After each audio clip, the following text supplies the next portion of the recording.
आज मी तुम्हाला मोठ्या चवळीची सुक्की भाजी बनवून दाखवणार आहे। त्यासाठी बघा हे 250 ग्रॅम चवळी घेतलेली आहे। ह्याला भिजत वगैरे घातलेली नाही आहे। भिजत घातली तरी पण चालू शकते, नाही भिजत घातली तरी पण चालू शकते। हिला आपण काय करूया, स्वच्छ धुवून घेऊया। 2 ते 3 पाण्यानं स्वच्छ धुवून घ्यायची। चवळी स्वच्छ धुवून घेतलेली आहे 2-3 पाण्यानं। त्याच्यामध्ये आपण पाणी टाकून घेऊया। 1 ग्लास पाणी टाकलेलं आहे। चवळी बुडेल एवढंच पाणी टाकायचं याच्यामध्ये, कारण आपण कुकरला शिजवतो।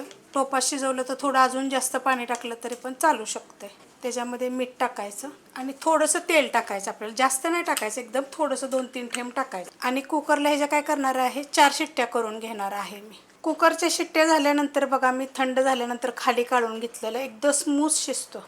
हे बघा इतका अशा पद्धतीमध्ये तुम्ही 5 पण शिट्ट्या करू शकता। भिजत घालायची ह्याला जरूरत पडत नाही। कढई गरम करत ठेवलेली आहे, त्यामध्ये आपण तेल काढून घेऊया। तेल काढायचं, अर्धी पळी गरम करून घेऊया। तेल गरम झालेलं आहे, त्याच्यामध्ये मोहरी टाकून घेऊया। एकदम बारीक अशी मोहरी आहे, मोहरी फुटून देऊया। मोहरी बघा चांगली फुटलेली आहे। त्याच्यामध्ये छोटा 1 चमचा जिरं, त्यात टाकायची हिंग पावडर, त्याच्यामध्ये टाकणार आहे खूप सारा कढीपत्ता आणि मीडियम आकाराचे 2 कांदे। अशी चवळीची सुक्की भाजी असल्या का नाही, कांदा जरा थोडा जास्त घालायचा। कांदा चांगला भाजून घेऊया। कांदा हलकासा भाजलेला आहे, त्याच्यामध्ये आलं, लसूण आणि 1 हिरवी मिरची अशी कुटून घेतलेली आहे। ह्याच्यामध्ये आलं, लसूण, हिरवी मिरची नाही टाकली तरी पण चालू शकते। हे परतून घेते चांगलं, मस्त असं परतून घेतलेलं आहे। गॅस करणार आहे थोडासा बारीक। त्याच्यामध्ये टाकायचा कांदा, लसूण मसाला, तुम्ही कोणता पण मसाला टाकू शकता। मिक्स करून घेते। आपण शिजवताना पण मीठ वापरलं होतं, त्या अंदाजानंच परत मीठ टाकायचं ह्याच्यामध्ये बरं का, जास्त होऊ नये मीठ। असं मिक्स करून घेते। थोडीशी टाकायची हळद, गॅस एकदम मी बारीक केला होता।